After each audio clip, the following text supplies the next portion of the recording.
We take those 300,000 years, we put them on a 24-hour clock. The first 23 hours, we don't see cavities in the fossil record. We don't see periodontal disease in the fossil record. We don't see malocclusion in the fossil record. We don't really see abscesses in the fossil record. But something happens 1 hour ago on that timeline, and that's the agricultural revolution. And so that's where we move from hunter-gatherers to farmers, more or less, cultivating crops. And we see this dramatic rise in carbohydrates and grains in the diet. What we see with that is dramatic increase in cavities in the fossil record. With these changes, the agricultural revolution, industrial revolution, technological revolution, we see progressively detriments to our oral health. I look at the evidence in our mouth and our teeth and our jaw and things like that, and it all points towards a meat-based diet. If we were meant to eat a carbohydrate-based diet, high carbs shouldn't be rotting all our teeth out, right? There's just like natural incongruence there. There's all these cultural anecdotes of liver being treasured and prized, and this is a superfood. And other ones like, we're throwing this to the dogs and the peasants. What is going on here? So if you eat liver every day, day in and day out, you can bioaccumulate vitamin A. So you're storing it. No fiber. I've done fantastic for years. And so I don't think it's a necessary ingredient. It's a non-essential macronutrient for a reason. We don't need it.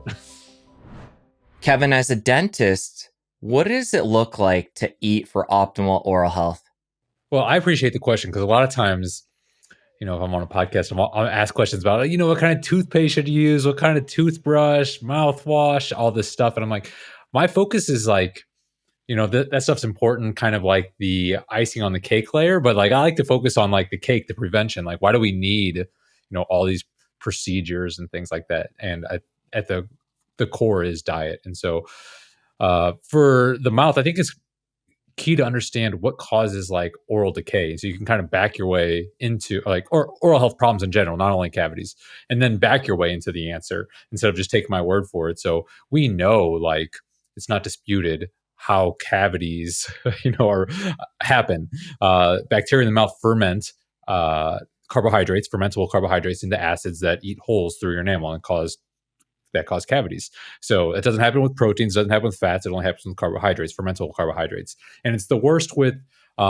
sugars, refined grains, things with larger surface areas, and things that tend to spike your blood sugar. And we can talk about like why. Something called dental fluid transport and how that impacts all kinds of internal tooth factors that leads to decay. But in essence, a lower carbohydrate diet is going to be better for oral health, as well as a diet that has a full kind of complement of nutrients. What I mean by that is both the macronutrients, it's important to have the proteins and the fats, as well as the micronutrients, the specific vitamins and minerals that are going to fortify your teeth.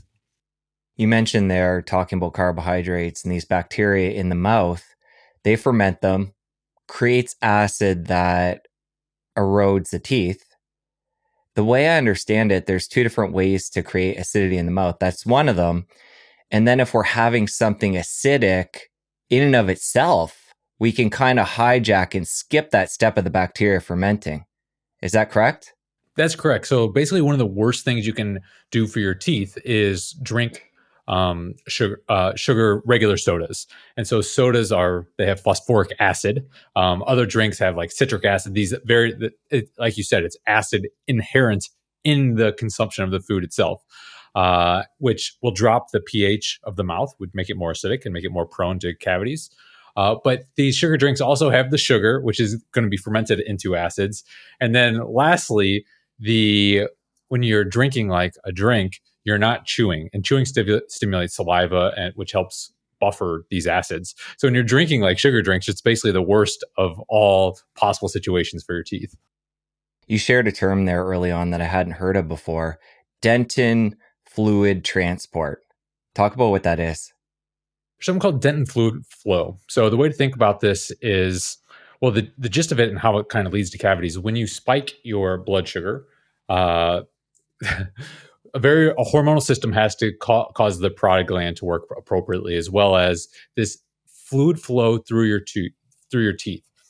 And so the way to think about this is your teeth are composed of these little tubules, and a healthy tooth will sweat, if you will. The fluid is moving out, and that's going to keep the bacteria and things that are going to make your teeth sick off the tooth, right? It's going to cause it to like not adhere. When you spike your blood sugar, that fluid transport stops and can even reverse. And so that's like essentially dehydrating the tooth. And so bacteria and plaque are going to cling to the tooth more tightly. And so you have that with the fermentable with the bacteria fermenting the carbohydrates on top of the tooth, and that sets up the table for oral decay. Okay, so just so I'm clear on that, this happens when we spike the blood sugar and it causes the tooth to not sweat, in our simple terms. Exactly. And in simple terms, that's what it does. It changes. And so, yeah, the parotid hormone, normal signal gets disrupted by the elevated insulin signal. And so basically it's that the spiking of blood glucose and spiking of insulin, which is going to interfere with the parotid hormone that we need to have the proper fluid flowing through the teeth in the right direction to keep your teeth sweating. Well, let's talk about the spectrum of what you'd consider the proper human diet. Obviously, carbohydrates are a factor, like you've talked about. I'm assuming there's a spectrum there of allowing versus all the way to carnivore. Talk about what that is if we want thriving oral health. Thanks for bringing that back around. I realized I never even answered like your original question. So I like to look at this in terms of, I like to zoom out big from an anthropological perspective. And you can look at the human diet over time. And I think this is super important because when you do that, you realize these oral health problems that are so prevalent today. Cavities are the most common disease in the world. Almost 50% of adults in the US have periodontal disease. We can talk more about like what that is, but basically it's your bone being eaten away. Like the bone that's holding your teeth in is being eaten away. It's happening to 50% of the adults in the United States. Like that's like a serious thing that's going on. But these are modern day phenomenon. And in the arc of human history, like these things have happened very recently, and it's directly attributed to our diet. So that's why I think understanding a first principles ancestral diet is important. And it doesn't mean you have to eat exactly like your ancestors ate, hundreds of thousands of years ago, but understanding what they did eat that allowed for healthy mouths and healthy bodies, and the changes that happened that led to unhealthy mouths and unhealthy bodies. I think that's the important place to start. So that's the caveat to this long answer. If we zoom out, and we could talk about all of human history. We could talk about just Homo sapien history, but all of human history is basically, we'll ballpark at 3 million years. Homo sapiens about 300,000 years. So 10% of human, Homo, the genus, is Homo sapiens. Now, if we just look at Homo sapiens, so we zoom into the 300,000 years of Homo sapiens, we'll see for the first 90%, let's make this easy. This is an analogy I like to use. If we take those 300,000 years, we put them on a 24-hour clock. The first 23 hours on that clock, we don't see cavities in the fossil record. We don't see periodontal disease in the fossil record. We don't see malocclusion in the fossil record. We don't really see abscesses in the fossil record. But something happens 1 hour ago on that timeline, which is 10,000 years ago, 10 to 12,000. And that's the agricultural revolution. And so that's where we move from hunter-gatherers to farmers, more or less, cultivating crops. And we see this dramatic rise in carbohydrates and grains in the diet. What we see with that is dramatic increase in cavities in the fossil record. Now, I'll zoom forward a little bit more. If we go to the Industrial Revolution, which is basically 1 minute ago on our 24-hour timeline, that's when we start milling and processing foods. That's where we get our refined grains and such. And then like 1 second, we have the technological revolution. That's where we have things like the seed oils and things like that. And with these changes, the agricultural revolution, industrial revolution, technological revolution, we see progressively detriments to our oral health. So with that context in mind, before the agricultural revolution, for 23 hours on that 24-hour timeline, we were hunter-gatherers. And the evidence really supports that we were heavy meat-based. And so we would be eating lots of basically the fattiest animals we can. Well, we can dive more into this like where you like, but basically we hunted down the biggest, largest animals, and they kept getting smaller and smaller and smaller, which actually drove the need for including more plant-based foods, which I think underground storage organs, tubers, roots played a significant role, especially with the advent of fire. Seasonal fruits would have played a role, but a much smaller role, in my opinion, based on my understanding of the anthropological record. And so the basic human diet is this, like animal foods primarily, fallback roots and tubers, opportunistic seasonal fruits. And so to me, that's like our baseline. Everything that comes after the agricultural revolution doesn't mean you can't have grains and things like that. For example, dairy, I think, is an extremely interesting issue. By issue, I mean like learning lesson, meaning that lactase persistence propagated very quickly after the agricultural revolution, which in the various European ancestry. And so people that can drink milk and have lactase persistence, we can talk more about all the details of this. But to me, it's a very important evolutionary signal that that was a very important food. So some people can do well with dairy, but I think the basic human diet, the foundation should be the meat primary, fallback roots, tubers, seasonal fruits, and then after the agricultural revolution, things get more detailed based on ancestry. So some people can do fine with milk, dairy products. Other people can't do that at all. Some people can do better with rice, for example, versus other people. So I would say that's the gist, if that made sense. I threw a lot at you there. No, that was great. And I think it's important we go all the way back and pick at this and get into the details. One thing I always think of when we start talking about hundreds of thousands of years and hunting and gathering is for a lot of carnivores, and I believe, including yourself, from what I've heard you talk on other podcasts, a big part of the diet is beef from cows. And when we look at that evolutionary timeline, I'm always curious, and I've never gotten a great answer on this, when cows come into the picture versus, say, a couple 100,000 years ago, when I'm assuming that was an animal that's been, and again, I'm no expert in this, so I don't want to make assumptions, but bred by humans to be, a slow animal that is contained and a food source that is likely a descendant from our original sources. And why that becomes particularly interesting is because a lot of the carnivores, again, including yourself, are relying on that as a food source, such a high portion of the calories they're consuming. So do you have any idea when the cow came into the picture and how you feel about that from an evolutionary perspective, being such a major role in today's carnivore community? That's a great question. And so I'll back into that answer again, because I just think it helps for people's understanding's sake. Is one reason I focus on beef and not, let's just say, chicken and pork. Chicken and pigs are monogastrics. And so if you feed a monogastric a diet of soy and corn, basically a species inappropriate diet, that is translated into their fat. So chicken fat and pork fat is much more unsaturated, has a higher amount of polyunsaturated fats. And, there's this whole big anti-seed oil movement, which I'm behind it. I'm with that 100%. But these monogastric fats more resemble that kind of fat than a ruminant who, even if you grain finish a cow, it's going to spend most of its life on grass, but then it's grain finished to fatten it up. Because of its particular digestive tract, it's a rumen. Cow has numerous complex stomachs that saturate the fat, so it doesn't get unsaturated. And so that's why I focus on beef myself. Lamb is also ruminant. Elk's also ruminant. Just beef is prevalent here, in the United States as well as in a lot of other places. So that's why I focus on beef. And then related is that cow. Ideally, it's eating 100% grass-fed, grass-finished is a cow eating its appropriate diet, etc. Like that's ideal. It's not that much different than if it's finished on grain, nutritionally speaking.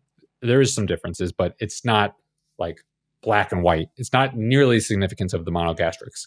And so a grass-fed, grass-finished cow, ancestrally, even though we've cultivated these cows, right? Like that's part of the agricultural revolution, is very similar, nutritionally speaking, to if we would taken down a woolly mammoth. And the biggest difference there is the woolly mammoth would have had a far greater percentage of fat. So when we were hunting down woolly mammoths, we were eating very high fat, moderate protein, and the nutrients in that woolly mammoth would have been not that different than a cow grass-fed, grass-finished today. The biggest difference would have been in the total fat of that animal. So that's why I focus on beef. because the relation to an ancestrally appropriate diet is the most consistent. Now, if we look at things like I think chicken is a great example. I kind of equate chicken like with fruit. So, and what I mean by that is like chickens have been specially bred. Like they're small animals and they've been specially bred and fed to grow fast. And it's kind of unnatural how big they are, these chickens. Similarly, we could kind of do that with fruit. Like we specially breed them so that they're big, lots of sugar, and not so much of the inedible stuff. Where if you look at like wild fruits, you're like they're small, there's filled with seeds. If you look at a picture of like a wild banana versus like the cultivated banana, they're very different. Like a wild banana, it's like not even edible. So it's a similar kind of analogy from chicken to like fruits. And so I just think having that in mind doesn't mean you can't eat fruit, but it is different than ancestral fruit. Most fruit is quite different than ancestral fruit. Doesn't mean you can't eat chicken, but like the chicken, like conventional chicken is quite different than like a chicken that would like eat a natural diet. But cows, even if they're grain finished, are closer to an animal nutrition content that we would have gotten ancestrally. If you're enjoying this episode, take a second and let me know by clicking like and subscribe below. Thank you so much, and now back to the show. To me, as you're explaining all that, it sounds like there's two different issues when it comes to animals like pigs and chickens. The diet they're eating, and then the way they've been bred. I just want to make sure we get into the details here before we move on. If we know the pig or the chicken is having its ancestral diet, it sounds like it, but I'll have you confirm, to you, that's still an inferior food, regardless. Inferior, I'd use very cautiously, because when you eat chickens, there's certain nutrients that are higher. Like we said, well, you said if it's fed, it's an appropriate diet. I would say it's fine, but a chicken fed its real diet is small. A pig is a better example because it's still a big animal, at least. So it is definitely better, but there's certain nutrients in these animals that are higher than in beef. And so by eating a variety of animals, you more or less, I don't want to say you could offset, but you get there might be more nutrients in various things like thiamine, for example, which is a B vitamin. You can get more of that in chicken than you will in beef. Now that's not saying you're not getting enough if you're just eating beef, but I also don't want to just say, hey, don't ever eat chicken or pork. Like I think these are chicken is one of the most nutrient things that most people eat on a daily basis. The other thing that like I like to say, the most nutritious thing the standard American eats on a given day or week is a hamburger. And it's because that's like the small piece of like actual nutrition they get throughout the week, like some actual beef. So I'm not sure if I answered that question completely, but it's going on a tangent on you. No, that's good. I want to bring fish and seafood in now. Is that part of your diet? And do you feel like there's anything special, omega-3s or otherwise, people get through that? So it's not a significant part of my diet. And for people that live coastal and can get fresh seafood, and there's all kind of problems with seafood because of human intervention, like all the pollution and the heavy metals that can accumulate in these fish and then pass on to yourself. Like it's difficult to get high quality seafood. So that's, as well as I live in St. Louis, Missouri. I live in the middle of the United States. So I'm not coastal. So things are having to be like shipped in and things like that.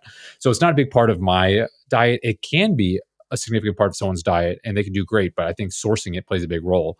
But also the like omega-3s, you're going to get all the omega-3 you need in just land animals. You don't have to go out of your way to get fish, in my opinion, to get those. There's conflicting good and bad things about these unsaturated fats. Like omega-3 fatty acids are extremely unsaturated fats. They oxidize very easily. So that's where we start talking about quality and getting fresh food and things like that, where if you're eating like fish oil supplements, I do not recommend fish oil supplements for almost anyone, because omega-3 fats, like we talk about these omega-6 fatty acids, which we want to avoid for sure. But omega-3 fats are even more unsaturated. They have more double bonds between the carbons. And so they oxidize even easier. So you just have to be careful with quality when it comes to seafood. So for somebody not supplementing with the fish oil or omega-3s, you said that we could get enough from, it sounded like eating beef and eating a healthy, what we're talking about here, a healthy diet. If somebody is relying on conventional beef as their primary source of protein and fat, will they get enough omega-3s through that, or do they need the grass-fed, grass-finished? You'll get enough omega-3s. I think simple as that. There's two things when it comes to people when you discuss omega-3 and omega-6, and that is the total amount that you need, which is negligible. Not negligible. It's a small total amount, and then it's the ratios. So the ratio today with the modern diet is hugely skewed towards omega-6 fatty acids. 28 times the amount of omega-6 fatty acids as omega-3s, and that imbalance can cause issues. As well as I would say the quantity. I think the quantity of omega-6 is like the real big issue, even more so than the ratio disturbance. All right. So when it comes to supplements, we know fish oil's out. You mentioned you lived in Missouri, very seasonal area there. Are you supplementing with vitamin D in the winter? Or how do you feel about vitamin D specifically? It's a super interesting question that is still it's still something all this stuff I'm always researching, and so I don't want to say anything is ever final. But I just did an interesting experiment, and I'll tell a little bit about it to highlight some of the vitamin D, my thoughts around vitamin D. One is, so I just finished basically a 2-year where I did 18 months where I bulked up. So I increased the food I was eating for 18 months. I put on like 35 pounds, and then I did a 6-month cut. So I'm pretty skinny right now. People can probably see it in my face if they're watching the video. I got lean over the last 6 months. And I did this all eating the same 3 foods: beef, milk, and eggs, raw milk. And I got blood work at the end of the 18-month bulk. So that was this past February. And my vitamin D was low. And it kind of made sense to me. I was just coming out of a long Missouri winter. I was also fattening up. So as I was fattening up, that those larger adipocytes, fat cells, have even more room to sequester vitamin D.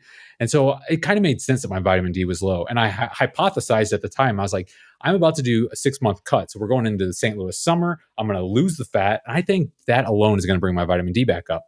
And I just got my blood work done, literally got the results last week, and my vitamin D more than doubled. So it went from low to, in the good upper range. It was 50 something when I just took it.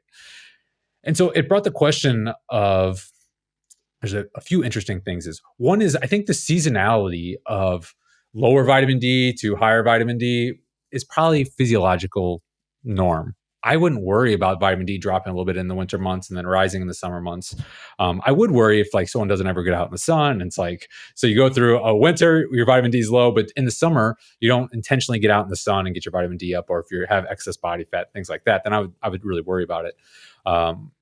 But from an ancestral perspective, I don't think necessarily lower levels of vitamin D through the winter is necessarily detriment. Long answer to saying, like, I probably will not supplement vitamin D in the winter. One last note on this that I've been thinking about recently is I traditionally do, like, because I'm into fitness, like physique stuff, kind of a bodybuilder stuff for just pure vanity reasons and fun. I think it's like the art and science of like body composition stuff I enjoy. And I've enjoyed it for 20 years. But one thing I've always kind of done, which is not ancestrally consistent, and I think is probably not ideal, is I will bulk through like the fall and the winter. So meaning I'll gain fat through this time. And then during the spring and summer, you cut down because you want to be lean in the summer and bulk up in the winter. It makes sense. But ancestrally, it would be opposite if you think about it. Like during the summer, you likely have more food, more abundance. And then during the winter cold months, you would probably have less access to food, where you would actually be leaning out in the winter. And that would make more sense with vitamin D levels. I mean, you'd be losing the fat in the winter in combination with getting less sun, which would regulate that, which could regulate the vitamin D levels. Whereas in the summer, you're getting more sun, but more body fat, which would balance out the vitamin D levels. So I actually, from an ancestral perspective, that's kind of like my thinking around vitamin D. Is there any reason you wouldn't take a supplement in the winter just to top up? Is it just to be totally natural, or any detriment to doing that? It's a combination of things. My general stance on supplements is that they do more harm than good in most circumstance, and people just take them haphazardly and don't really know why or when or what's the rationale behind it. Just like take this supplement, and the body regulates things very in a very complex mechanism. Like for example, you say like, why not take vitamin D during the winter? Well, then I'd ask someone like, well, are you taking vitamin K too? And they'd be like, what? I got to take vitamin K2 too? I'm like, well, yeah, if you're going to take vitamin D, you need to make sure you got adequate K2. They're like, okay, so I'll take vitamin D, vitamin K. I was like, oh, what about vitamin A? Are you getting vitamin A? Because these fat soluble vitamins work in concert together. And taking a bunch of vitamin A can throw your vitamin K off. And it's massively complex.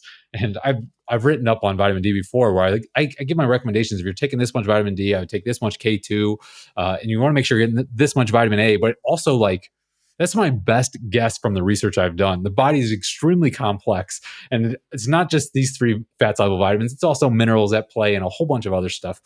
Like just exposure to light plays a huge role because that's going to be our main source of vitamin D. So there's so many complex factors to take into account, and you shouldn't. If you think about it, you shouldn't need supplements unless you're eating, like if you're eating a proper diet. And there's some arguments for needing it, like our soil doesn't have as much minerals as it did, XYZ. And I get it. So I entertain those conversations and arguments. But my default is to avoid supplementation if you can. And if there is a legit problem, both like subjectively and objectively, like lab results and you feel off, like, yeah, we definitely want to take a look and maybe supplement. But I don't think vitamin D supplement, like people just take 10,000 IU a day, don't even think twice about it. Um, I think there's potential downsides, and that's just based on reading a lot of the literature around, multivitamins and vitamin D in particular. That I think it's better if you don't have to take it. But if you're chronically low and you're not getting sun and you're not feeling good, I would consider supplementing it. All right. So bottom line with you, throughout the whole year, are you taking any supplements or no? I take electrolyte supplements, Element. And so, they've been sending me stuff and they got me hooked. So I do drink coffee, which I don't think is a health food, but I've taken it in and out of my diet and I seem to do okay with it. I see you're drinking an Element right there. You got it. The new sparkling. It's so good. See, we got a great sponsorship on Element right now. So I drink coffee in the morning and I put a little bit of the chocolate element in it, and there's just no going back after that. First of all, adding a little bit of salt to coffee actually helps improve the taste, like gets rid of the bitterness and things like that. And then the chocolate element on top of it is just fantastic. And I think actually adding some electrolytes to coffee, if you're a coffee drinker, can potentially help, with hydration and things like that. I don't think it's that necessary. I don't want to go to that far, but I do enjoy it. So that is I think it's fine. I don't think a lot of damage is being done here with that recommendation. What about salting your food on top of that? Are you a big fan of using a lot of salt? Salt is another super interesting topic. I am a fan of the saying salt to taste, which is super vague, and I usually hate vague statements like that because you're like, give me some direction. And some people I know salt to taste, and it's just a huge amount.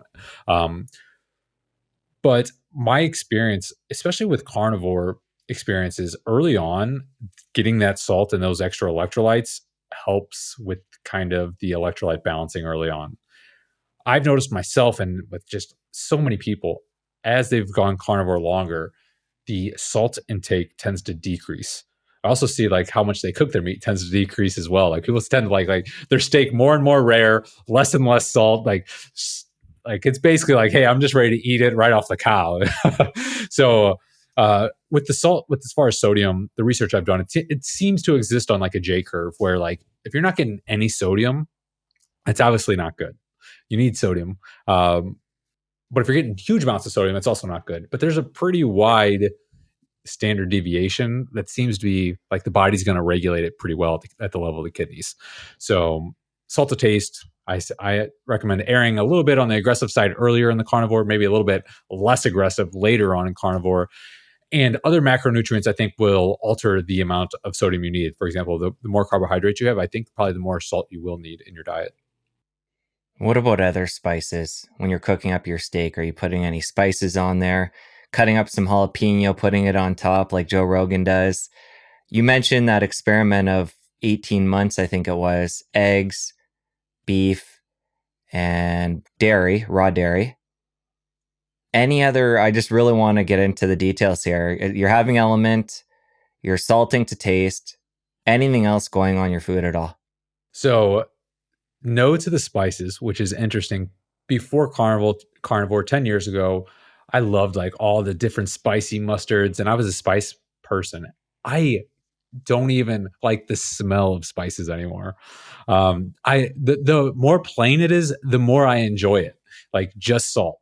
So no, I only use salt, and it's not to say like I like to clarify differences between like what I do and versus recommendations because it's not always aligned. Because I think people can do some seasonings, and if they enjoy it, that's fantastic. Like I don't think that's throwing you off the deep end and ruining all your health and fitness goals. I just prefer just salt. Um, so yeah, the details. Beef, and the beef I basically bought from 3 different local farmers. So it's like local beef, raw milk, obviously it's from a local farm. I've done both goat's milk and cow's milk from local people, and eggs. And like I said, coffee and element. And let's see, I know I'm forgetting something, but it's pretty basic. There's something else in there. I do have like, so I'll be traveling this weekend, for example. Like I'll have beef jerky when I'm traveling. I have some emergency protein powder, collagen powder that it's like an extreme situation. Hey, let's just get something and go. But everything, like mostly it's just outlier. Most of the diet is beef. Even the eggs, I would do 3 a morning, and then during my bulk, I got it up to 9. But right now, I'm getting rid of them again. Like they're fine. I just don't feel like I need them, and beef is much more satiating. The dairy I'm reducing. Like I got up to when I was bulking, up to 3 gallons a week. So I might eliminate it, but I'm drastically gonna reduce it because I keep falling back on the first principles. Like, what's like the most ancestrally consistent diet? And it seems like that is where I seem to gravitate and feel the best, which is mostly like fatty beef. Um, I've done carbohydrate experiments in the past, and like the one food that consistently I'm okay with is like a white potato that's peeled and well cooked. Like I've tried some fruit, and it's like kind of hit or miss digestion wise and things like that. But like potatoes, I seem to be okay.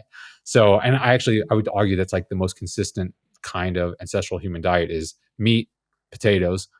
Interesting that saying was like, so people talk about the meat and potatoes of things like the main event. That's like that's a saying, an ancient wisdom in a saying that has carried through time. And then seasonal, local, organic fruit, small amounts is probably people will do fine with. But some of the usually when I'm talking about the carbs, like the roots and the fruits, depending on people's goals and health issues and things like that, determines if they should, how much, when they should eat these things. What about additional fats? Things like tallow, butter, ghee. That's what I was forgetting. Butter. And why I bring that up is 2 different reasons. One being, you mentioned the mammoth being a fattier meat than our cows. So to hack that, adding fat to the meat, and then secondarily cooking meats. If you use anything in the pan when you're, say, searing a steak. Thank you. The one thing I was forgetting, I knew it was butter, which I use in the pan. So I'll put butter in the pan, sear the steak. And that's how I cook almost all my meals. On a pan, butter, sear. The whole thing's done in less than a minute. And I eat it all start to finish in 5 minutes. I eat fast. So that's how I cook. Regarding the added fats, now we're going to zoom a little bit further back in the anthropology timeline because we just talked about Homo sapiens. Now, this is an argument for and against meat, which I think is the most interesting part of this discussion here. Before Homo sapiens, we'll just talk about Homo erectus. And Homo erectus was an extremely successful human species, almost survived for almost 2 million years. Compare that to the 300,000 years right now of Homo sapiens. And the evidence is Homo erectus was killing these big fat animals. And if you imagine killing, and really like elephants, and decimating the elephant populations in Africa. If you have a whole elephant, are you really digging up that many roots to try and get 100 calories? You do 200 calories of work to dig up 100-calorie root that is inedible because for a lot of Homo erectus or maybe all of Homo erectus timescale, there was no controlled use of fire. One of the fire controlled use of fire was roughly 500,000 years ago, which coincides shortly after that with the rise of Homo sapiens. And I bring all this up to say that it seems like the adaptations of Homo sapiens, the species we are today, from earlier hominins like Homo erectus, is that we decimated large fatty animals. And so we had to invent things that to catch faster animals with less fat. And there's a few things that came with that. So we see the advent of the bow and arrow. We see the advent of controlled use of fire.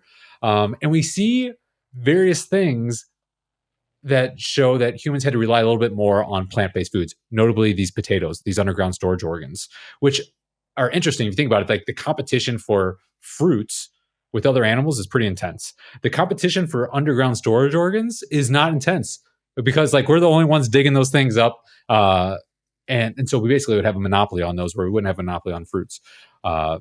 So what kind of like an argument of what made us Homo sapiens was we had to transition from very fat animals to leaner animals. And we had to be smart about it. We had to work together. We had to invent hunting technology. And we had to start relying on some more plant-based foods to fill the gap.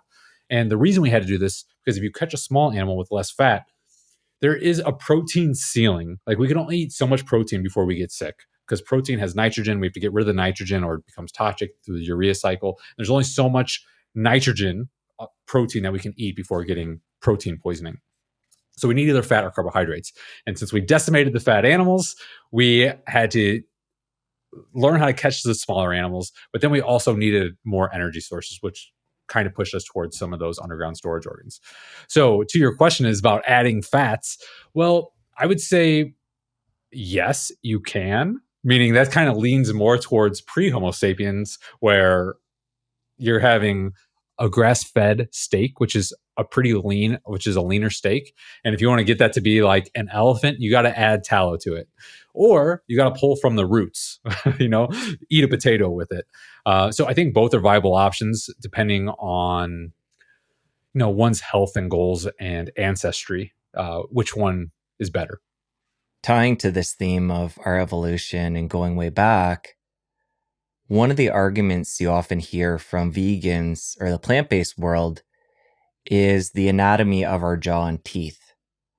So as a dentist, this is an area that falls within your realm specifically. When we look at that, what would your arguments be from our evolution, why we've evolved the teeth and jaw the way it is now? To eat what specifically? It's super interesting because most of the stuff I talk about is how the teeth and the jaw tell us what we should be eating. And it's the argument for a meat-based diet. Like and I did a presentation last year and it was called Meat Mouth. And it just talks about I look at the evidence in our mouth and our teeth and our jaw and things like that. And it all points towards a meat-based diet. And the first obvious thing is what we talked about when we started this is cavities. And if we were meant to eat a carbohydrate-based diet, high carbs shouldn't be rotting all our teeth out. Right? There's just natural incongruence there. And so that's the first thing that we could look at. The arguments for in the evolutionary timescales, we see the teeth and jaw get smaller. And so I think sometimes people are like, oh, that might, I don't know what argument for plants that would be. But a lot of times, a lot of this has to do with two things. One is tools, and the other thing is fire. So Homo habilis, the first human species 3 million years ago, probably wouldn't recognize as a human today. Unlike Homo erectus, you'd be like, oh, that's a human. Homo habilis, it's handyman habilis. That's what it means. So handyman habilis was using tools to cut the meat, break bones open, eat the marrow, things like that. And so that will have a shrinking effect on the jaw because you're not using it to crunch bones. You're using tools to break bones, for example. I think a lot of times the argument is if we look through this anthropologic timescales, we don't see malocclusion until basically the Industrial Revolution. And we're like, why is that? Well, there's two factors that go into it. One is nutrition and growing your jaws properly. So the reason teeth malocclusion, crooked teeth, it's because the mouth is too small. And so teeth are just popping in wherever they need to fit. And the reason the jaws aren't growing effectively is two things. One, and it's just like growing a muscle. To grow a muscle, you need to work it out in the gym, you need to strain it, and you need the right nutrition. Growing your jaws is perfectly analogous. You need the right nutrition to grow your jaws, and you need the stress. You need to be chewing food, and so that and like the vitamins and minerals play a very important role in that fully developing the jaws portion as well.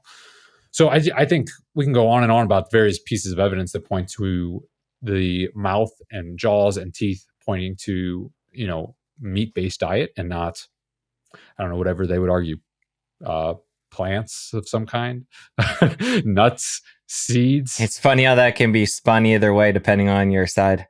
I guess so. But I'd be happy to, discuss, or you say debate, anyone that says I don't know a dentist that would take the other side of that debate. If you know one, I would be happy to discuss with them. But it would be very hard to argue for a high carbohydrate plant-based diet for like your mouth would suggest that's what you eat, or that would be good for your mouth. Like vegans are dentists' best friends. Like it's terrible for your oral health. I want to come back to supplements, knowing that you're not a fan overall. One of the supplements that has a lot of controversy around it and has somewhat gotten some acceptance in the carnivore world is iodine. And this ties to talking about before, eating seafood and fish. It sounds like for you, the way I understood when we went through that part, that's not something you're concerned about. But how do you think about iodine? And is that something you're ever supplementing with? Have you thought about it? How do you look at it? To me, this goes exactly back to when we were talking about supplements and complexity of interactions with a complex biological species that is a human being. And so I think Amber Hearn has some very interesting ideas and research around this. And I tend to agree with this perspective is the iodine. When you increase carbohydrate consumption, iodine needs are going to increase with that. And so you see goiters like thyroid issues from inadequate iodine in various high carb diets that are not getting adequate amounts of iodine. You just don't see that in a low carb ancestral perspective diet where you're eating plenty of meat. And so, no, I don't think most people need to supplement with iodine, though if someone's having some issues, I also don't think it's necessarily going to, if you have a drop of Lugol's, I think is a supplement that a lot of people are using, Lugol's iodine or something like that, a drop of that a day or every other day or whatever it might be. I think your body's probably going to do fine with that as well. So it's not saying just don't do it, but it goes back to if you're eating a species kind of inappropriate diet, certain vitamin mineral requirements will likely go up. And I think that's similar with vitamin C. Like if you're eating a lot of carbohydrates, like you're going to probably need more vitamin C than if you're not eating carbohydrates. Similar story with iodine. And it's because these things don't interact isolated or in a vacuum. Like it's these vitamins and minerals are contained in complex food matrices. And it goes into a complex organism. And we try and micromanage like each little vitamin, mineral kind of thing where we think we're smarter than Mother Nature, and just Mother Nature just always seems to win. So that's kind of my thought around iodine. It's similar to, other vitamins, minerals where you might be, if you're only eating meat, you're going to be low in this, but are you? Kind of the question, like calcium's another one. Like I didn't do dairy for the first 5 years of carnivore, but there's interesting things about calcium where you're going to get calcium in meat. And also when you're eating adequate protein, the intestinal absorption of calcium goes up significantly. So it's all part of a complex machine. So I still think, like, I don't want to say no one should be supplementing. That's definitely not what I'm saying here. But I just think if you are, there should be a reason for it. Like the idea of a supplement is like topping off. If you think like you should be like the bulk of your vitamins, minerals, nutrition should be in food. And if you have a supplement, it should just be like topping off like that supplement. But if you look at most of these supplements, it's like 10,000% of your daily requirement. Like, why do you need 10,000% of your daily requirement of vitamin C, or what, name your nutrient of choice? Like vitamin D is one of the, is right there with it. Like if you need to supplement vitamin D, why do you have to take so much vitamin D? You make such a good point. You have to look at the full context. And you could even do this within the carnivore realm. We've been talking about prioritizing beef, and I want to get more into that experiment where you had eggs and dairy over 18 months. But before we do, in a general sense, are you eating nose to tail? There's a big difference between a carnivore eating just muscle meat versus including the organs and the different nutrition they're going to get. You may or may not like this answer. So I buy my cows from local farmers, and like I am not into wasting. That's like I don't know where I got it at, but I think it's also good. Like so, yeah, I get the cow, I eat the whole thing that I get. I wouldn't say it's nose to tail because I mean they don't give me the brain because of regulations, but everything I get, I eat. Uh, that said, I'm strongly considering not eating liver anymore. And we could talk about that if maybe this is probably the time to talk about that. But yeah, so I do eat kind of nose to tail, but I'm considering not eating at least significantly. It's not that I was even eating a lot of liver, but I just think the more I kind of dive into the vitamin A thing, it's like vitamin A is obviously an important vitamin. I'm not in the camp where it says we should totally avoid vitamin A. There is a camp out there that says that. But the amount that you get in liver is a lot. And if you're eating that a lot every day, and you're eating eggs, which is high in vitamin A, and you're eating dairy, for example, also high in vitamin A, you're getting a lot of vitamin A. And this goes back to our discussion around fat soluble vitamins is like these work synergistically. So if you're getting plenty of vitamin D and you're getting plenty of vitamin K, eating more liver is probably all right. But if you're not, I have serious kind of hesitations now of high dose vitamin A chronically ingested. Talk more about that. Why would vitamin A become an issue? At what point? What specifically is it doing? And then talk more about that camp of people that are totally avoiding it. What's the thinking there? Yes. So vitamin A is a fat soluble vitamin. And so, unlike vitamin C, for example, or B vitamins, which are water soluble, you will just basically take a lot of those, you'll urinate them out. These fat soluble vitamins are stored in fat, so you can accumulate them.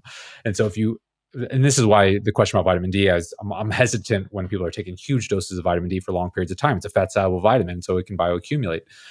Vitamin A is a similar story, and liver is super high in vitamin A. And this is not like carrots or sweet potatoes that have vitamin A. That's a plant version of vitamin A, which is not even super bioavailable. But liver is retinol, vitamin A that we like, it matches our biology and we absorb it very efficiently. And its liver is very high in vitamin A. So if you eat liver every day, day in and day out, you can bioaccumulate vitamin A. So you're storing it. And if you're not getting adequate amounts of other fat soluble vitamins, it can cause an imbalance of these fat soluble vitamins. And so my hypothesis kind of is, and I was trying to look, I've recently looked deeper and into this, is if you are, the reason I was looking into this is back to our ancestral perspective. And I was just never satisfied with, eat liver if you like it, XYZ. If you don't like it, don't eat it. And I look at these cultures where, especially the work with Dr. Weston A. Price, who's a dentist, we can definitely talk more about his work as well. But one thing I noticed is he would talk about tribes that really, treasured liver. And people like the Hadza in Africa, it's known that they kind of like treasure liver as well. But then you look at like these Arctic explorers, for example, who are known to throw the liver to the dogs. And I'm like, is liver supposed to be treasured or trashed? There's a dish called humble pie, and it got its name because they would put like the liver and the organs and serve it to the peasants, like it was peasant food. And so I'm like, there's all these like cultural anecdotes of like liver being treasured and prized, and like this is a superfood, and the other one's like, we're throwing this to the dogs and the peasants. And I'm always like this, I'm like, what is going on here? And the more I kind of looked into these stories, I'm like, I see this association with um, geography. So the Hadza, for example, they're under an African sun all day long. They have high amounts of vitamin D potential, whereas the Arctic explorers are in the Arctic where they're getting less sun. And so I'm like, maybe this aversion or prize to liver, it has to do with like where they live, like and how much sun they're getting and how much vitamin D they're having to either increase the need for vitamin A or at least the tolerance to potential vitamin A toxicity. So that's a working hypothesis I have right now. I've done the research I can. I haven't seen other people talk about like, hey, eat liver if you're like in Africa or you're in the sun or you're getting lots of sun exposure or if you're taking vitamin D supplements. But if you're not doing those things, maybe like eating liver is just not a good idea. Maybe you should save that for your dog. So there is a camp of people that are just they think vitamin A is like the cause of all human disease, and so I'm not that extreme. But I do think there should be maybe some more cautious and definitely more research into this area of thinking like, especially like a lot of people saying livers is like superfood. So more is better, more is better, more is better, and more is better tends to be a dangerous statement in nutrition. So that's just kind of my thoughts about vitamin A. Whereas I'm cautiously kind of limiting it. And if I am eating it, I'm going to make sure it's maybe in the summer when I'm getting lots of vitamin D and not like in the winter when my vitamin D levels were low. And so eating liver could potentially have a more, toxic effect. And does this vitamin A piece translate to other organs as well? I know liver is specifically very high in vitamin A, but expand out to other organs you're either consuming or not, and whether vitamin A is an issue there. I do not believe it. Liver is going to be the main source of vitamin A because that's where the body's going to store it. So, like, if you have like a vitamin A toxicity, unfortunately, the one way to confirm that is a liver biopsy. Right, that's very invasive. So, there's a lot that's not known about this. I read one study though that said it looked at cadavers, and it was like something like 1/3 of the cadavers had potential toxic levels of vitamin A storage in their liver. I was like, whoa, that's like super interesting. But the other organs, no, I don't believe it to be very high, like muscle meat, very low in vitamin A. So liver is going to be the main source of vitamin A. Other organs that I eat would be heart, which I think is fantastic. It has a little bit more diverse nutrient profile than muscle meat. Like you'll get things like CoQ10 in it, other nutrients as well. Like I'll eat the heart. I'm trying to think of like the tongue. A lot of the organs that there's when they say nose to tail, you're a lot of times you're talking liver, heart, maybe kidneys. If you my farmer's never given me the kidneys. What about bone marrow? Bone marrow is fantastic. I love it. It's like called the butter of the gods for a reason. It's more like very high monounsaturated fat. So, which I think is totally fine for people with like fat loss goals. I'd be like, hey, let's just use caution. I prefer saturated fats, more saturated fats. But yeah, bone marrow is fantastic. I've heard of people eating testes. Is that something you've tried? No, I have not. So I've not. If you get a cow from a local farmer, a lot of times some of these more exotic organs and body parts do not come with it. I think you got to request those, especially. And there's a lot of regulations around some of them, like the brain. I said because I'd like to try cow brain, but because of various risk and regulations, haven't had that. And why this becomes even more important, this conversation about organs, specifically liver, in today's world, is the supplement world in this realm seems to have really exploded, where you can get different organs that have been desiccated in capsule form, and you can take them daily for prolonged periods of time. So we need to, especially given that, because before, if it was a mammoth or a cow and we were just eating the animal, there would be a limited supply of these organs. But if now we have access to continue to go to Amazon and click and get 6 bottles delivered to our front door, we really need to know what we're doing with the nutrients in that concentrated form. Absolutely. 100% agree. The one thing that I'll say, like a benefit of these supplements would be most people don't eat a very good diet. And so we're kind of, maybe a lot of the listeners were probably more fringe in the fact that we actually eat a healthy diet. Like the standard population is just not. And so taking a desiccated organ supplement is going to give you nutrients that they're probably not getting, and it's probably net beneficial. In the context of like eating a healthy diet, I think it's superfluous. So with that caveat aside, yeah, I'm not a big supplement person, but for a deficient diet, like it's smart for a vegan to take a vitamin B12 supplement. And so that kind of analogy expands. And if you're eating a standard American diet, there's likely you're deficient in various vitamins and minerals. And so taking supplements is probably has a net positive effect.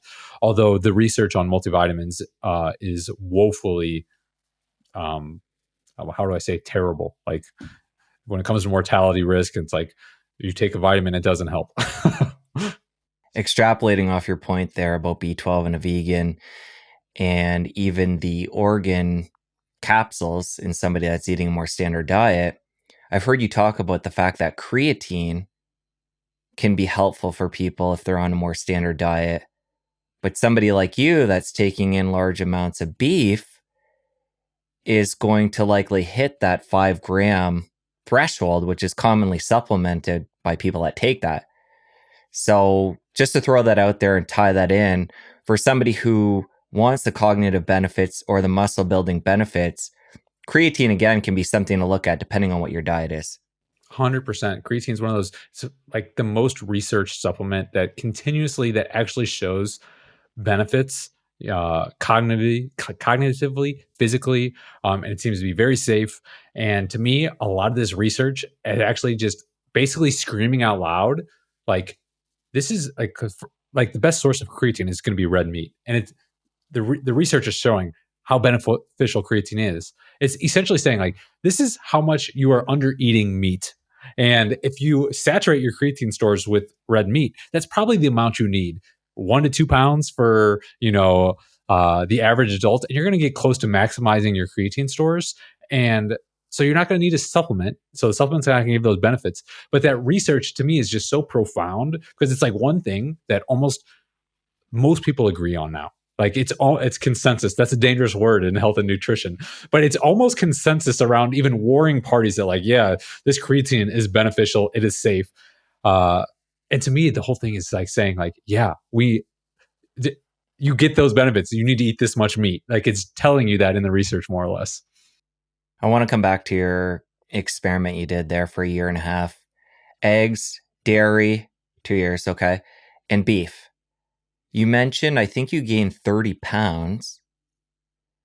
Was that just by consuming more of those foods? Or was it related to the specific foods you chose? Um, so a little bit of context about this. So it's 2 years, 18 months bulking up, put on about 35 pounds. 6 months I did the cut, and I got up to about 19% body fat, and my low was about 6.5% body fat. So it was drastic body composition change. But what spurred it was I've been at a gym. I've loved, I say, home away for home for 20 years. I love working out. But my gym closed in 2020, and I was doing 2 years of home workouts with resistance bands. And resistance bands are great, but I was kind of just going through the motions, and I was just doing a lot of work, and body composition wasn't a real big focus anymore. And I'd lost muscle. I'd shrunk down to 151. I stepped on the scale and said 151 pounds. I'm 5'11" for reference. And I was like, all right, I got to get serious about this again. So the gyms had reopened up. I was reluctant to join the gym down the street because it was over $200 a month, and I couldn't justify that. Spent just to lift iron, but I bit the bullet, joined the gym, and I was like, all right. I set out this 2-year plan. I was like, I'm gonna do an 18-month bulk, and I'm gonna cut after that. And the bulk was going to be 3 foods: beef, milk, and eggs. And each month, I'm just going to progressively eat a little bit more over time over these 18 months. I'm going to put on fat for sure, but I'm going to try and get my muscle back. And then after that, I'm going to lose the fat and try and keep the muscle on the cut. So that's the context of the whole thing. The way I gained the weight was, yes, just eating more of the foods. But the ratios were not consistently, meaning like I'd probably eat roughly 2 pounds of beef pretty consistently. But I increased the eggs, from 3 to 6 to 9. And then I increased the milk from, 1 gallon a week, or yeah, maybe it was, I can't remember. I have to look at my notes. Maybe I started at a half gallon, but I increased the milk over time, where I peaked at 3 gallons a week. And then when I cut, kind of did the reverse of that. Okay, let's zoom in on the dairy piece. Earlier, you mentioned goat and cow you would consume. When it comes to cow, are you specific about the A1 versus A2 piece? Yeah, I do think now some people it's very important. Like A1, they just can't do. A2, it's the kind of casein. And if people have issues with milk, it can be for a few reasons, but casein is one of the common culprits. And so they can do A2 casein. I just think it's probably just better overall for most people that are doing milk, even if they can do A1, A2 is a little bit better. So goat and the cow milk are both A2 raw. Okay, raw. So how important is that piece for people, yourself and for others that you're, educating? When you say important, it depends on what metrics you are gauging importance on. Like what importance as far as like gaining weight and building muscle, less so than if it's like, hey, the health or being able to tolerate dairy. There's some people that like just cannot tolerate pasteurized dairy, but if it's raw, because of the bacteria and enzymes help convert the lactase enzyme, which is going to digest the lactose, the milk sugar that a lot of people have issues with. So like I say, milk can cause issues for a lot of people for a lot of different reasons. Lactose, casein, the whey proteins. The raw is going to be the way to mitigate most of those issues, whereas pasteurized is going to, it's going to destroy a lot of all the enzymes basically. Research shows it'll decrease the nutrition content, like the vitamins and minerals that you can potentially be getting in the raw milk. So yeah, I prefer raw. And why that's really important is because in the US, you can go to the health food store and you can get organic, grass-fed milks. You can get different kinds of animals. There's so much nuance there, A1 versus A2. But from what I've seen, everything's pasteurized. So why it's important to hone in on this is it worth somebody going to find a farmer to get raw? How big of a piece is that if somebody's going to consume dairy? I think it's important. One of the to kind of go. One of the reasons is it's almost impossible to buy commercial milk that's not fortified with vitamin A, which we just talked about, and vitamin D. And we just talked about like I was like I don't want to get any more vitamin A than I was getting, and then I look at the store because like getting raw milk is super inconvenient. I'm not gonna lie. Some people might have like a farmer next door that they can get it to, but in general, it's very inconvenient. And because it's like something you got to go get it. Like unlike a cow, which I can store in a deep freezer, you got to go to this farm every 2 weeks, basically. It's and you can freeze milk, but I think a lot that could potentially, actually mess with some of the enzymes and stuff like that as well. So it's very inconvenient. So I've tried to look at the store, very like, oh, what are my best options here? And there's a couple okay options, but almost everything is pasteurized in the United States. Maybe there's some laws coming out where stores are going to be able to start carrying raw milk, but here it's not in St. Louis, Missouri. I know that for sure. But yeah, so it's pasteurized, it's fortified with vitamin A, vitamin D. We just talked about that, and I'm like, okay, so they're fortifying the milk with vitamin A and vitamin D, but once again, people are not getting vitamin K2, and then you're fortifying with the other two vitamins, which may even increase the need for more of that vitamin. So yeah, I think raw is important. Let me just take one quick story because I had some buddies over last week for dinner. And all we have is like a pile of patties, and they're not carnivore or anything like that. They try and be healthy, but like more of your just standard normal person. But they know they're coming here. We're just eating patties.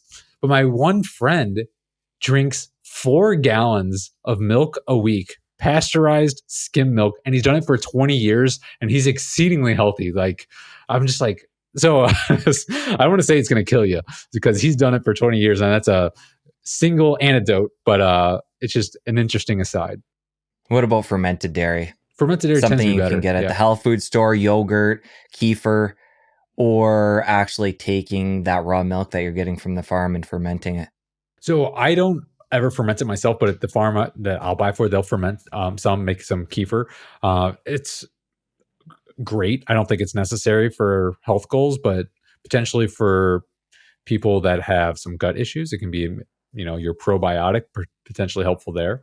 But yeah, kefir is just fermenting. It's another way to try and eliminate some of the potentially problematic things for people that can't tolerate dairy.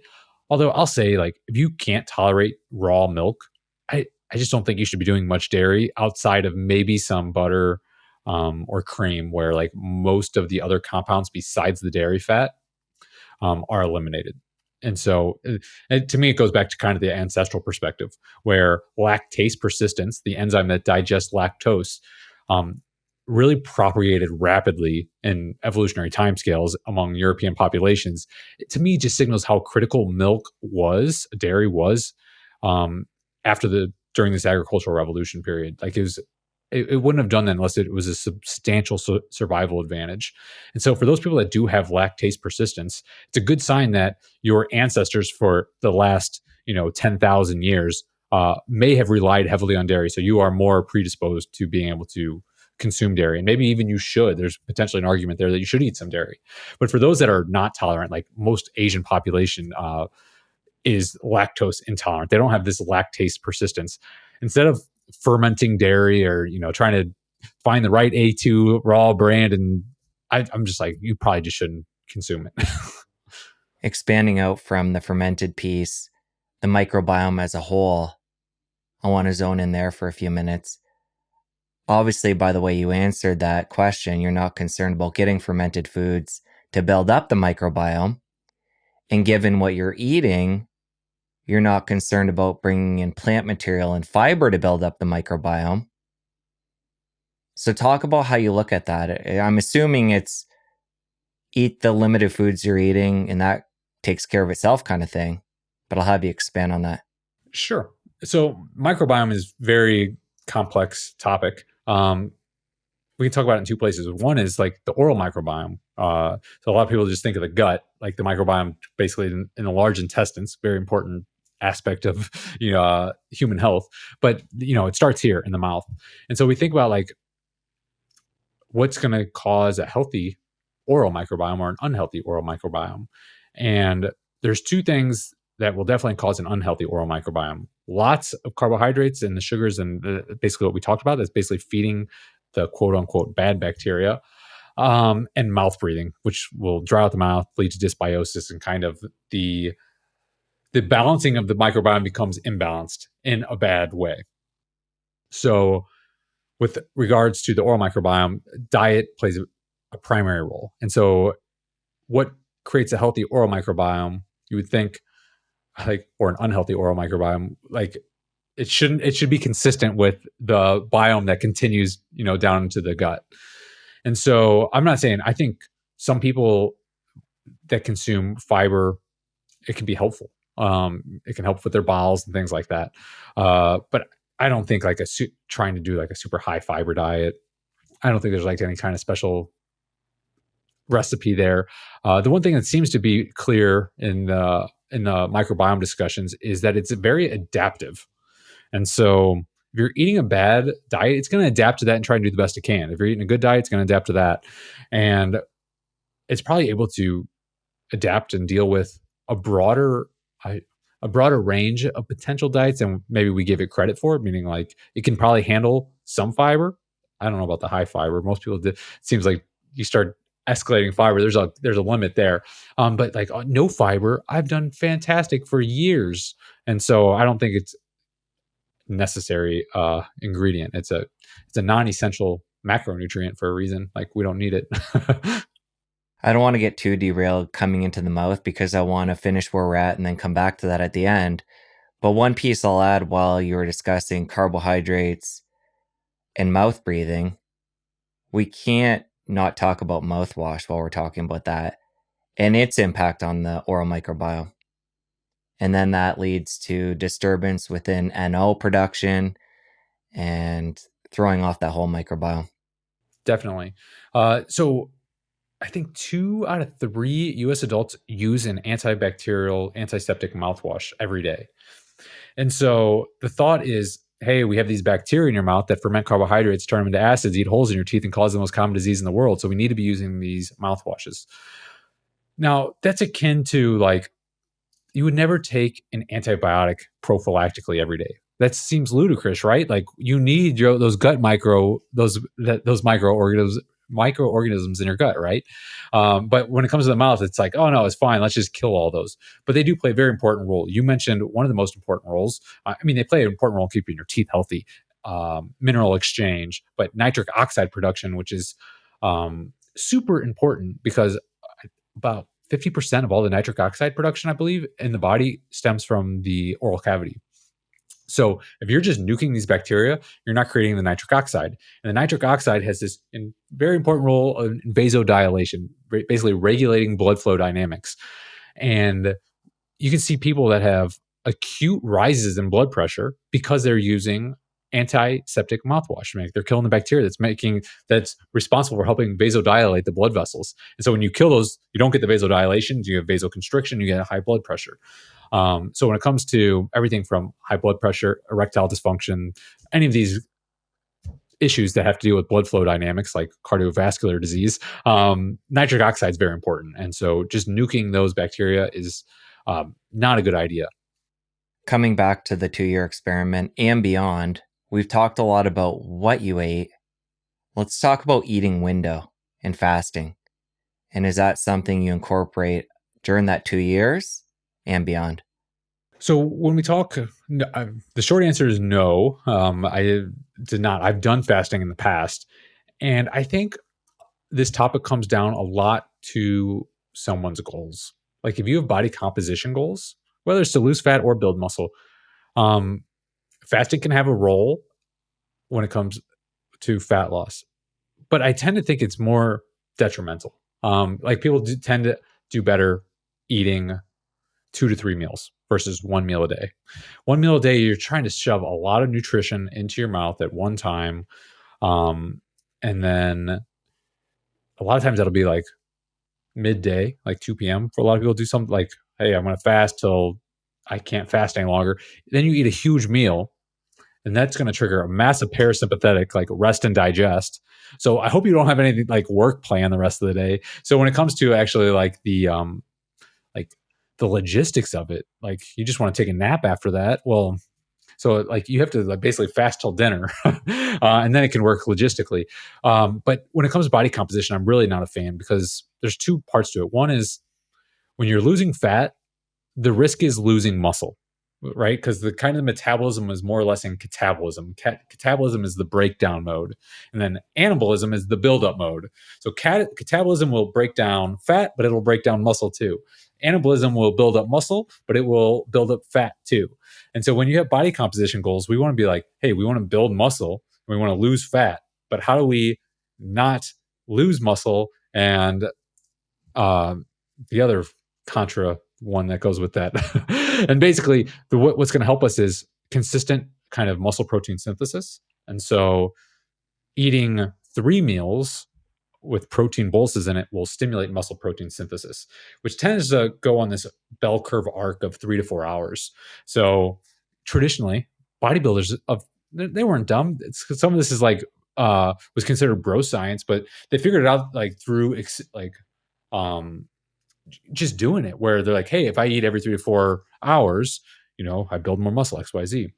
But muscle protein synthesis tends to, go up and then come back down through 3 to 4 hours. So if you are fasting and you're not getting these muscle protein synthesis spikes, you're in catabolism, but you're risking muscle.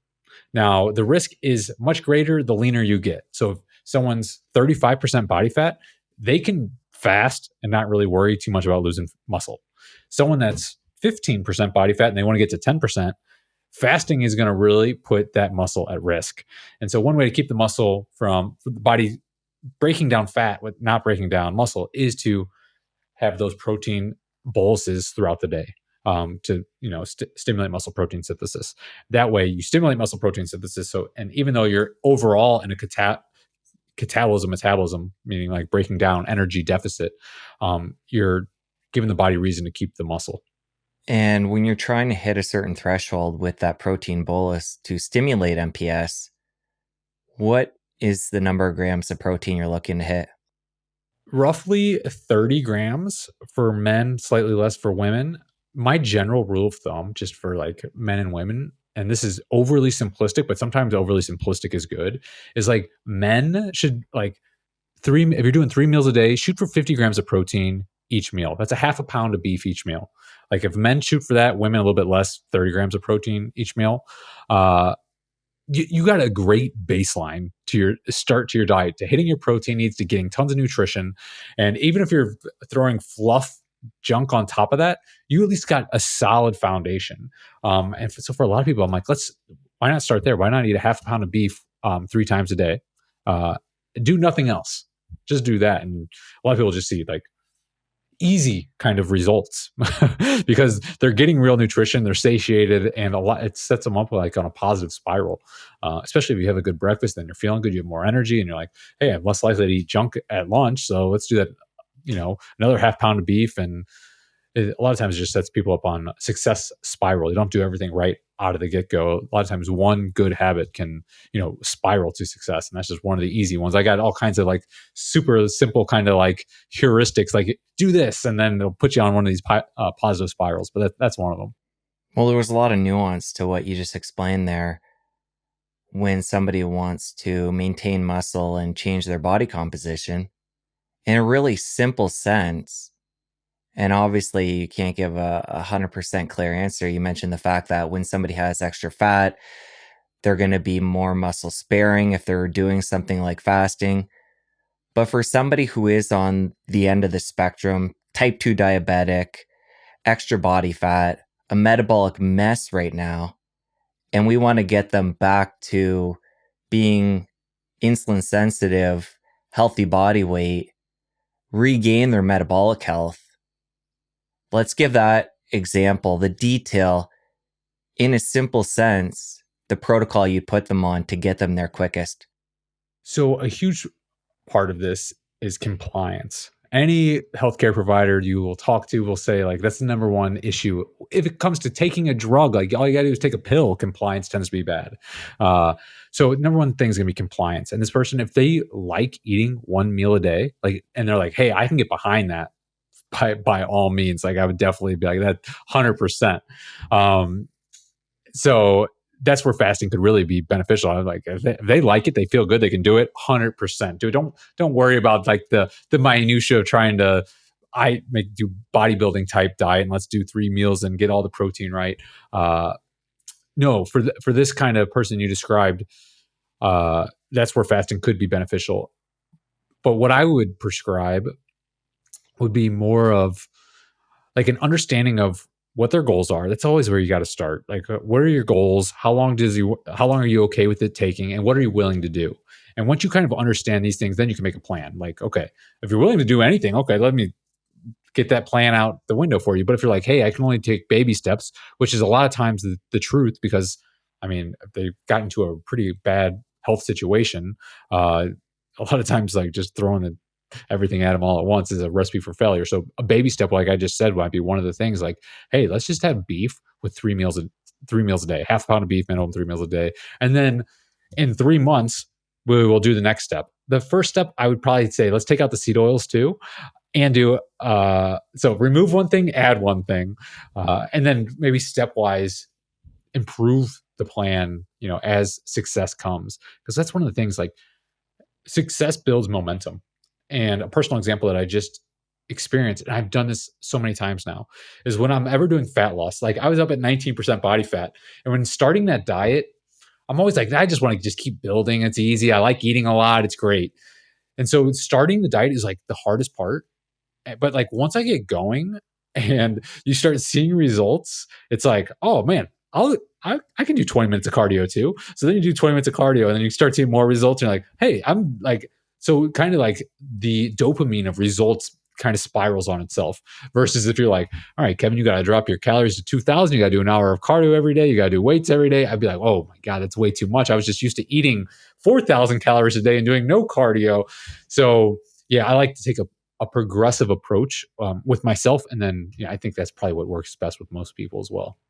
And for somebody that wants to take a slower approach to what we just talked about there, regaining metabolic health, or they're in a maintenance phase and they don't want to take it as extreme as you've done, you mentioned before how you can handle a skinned potato.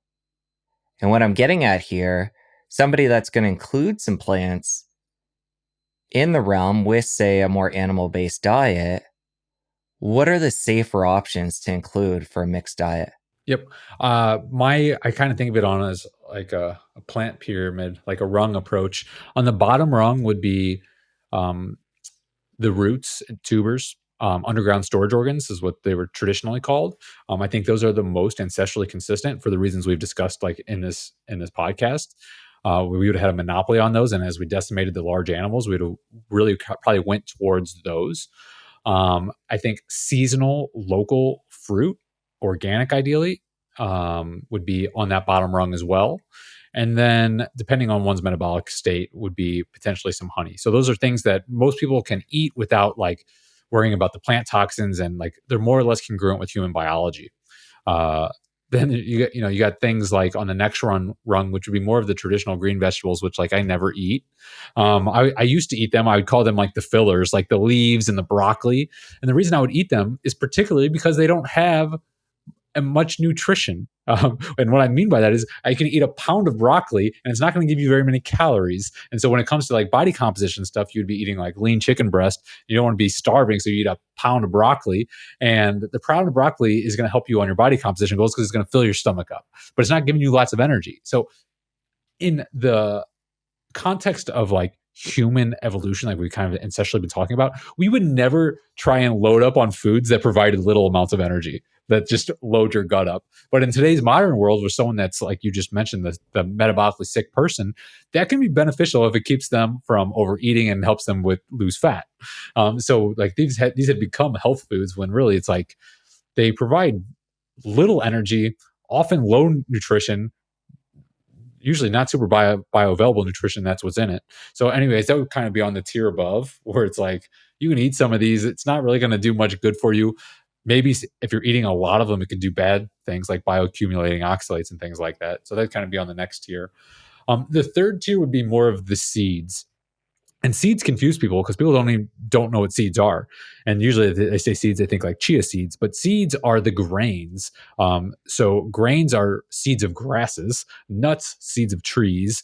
So the seeds or grains, I recommend people really limit those. Like those are the ones that are most offended by the plant. And it makes sense. These are the plant's offspring that, since a plant can't run away, like if it has to defend itself from just being eaten. So in the evolutionary arms race, it has various kinds of plant compounds to protect animals from eating them or humans from eating them.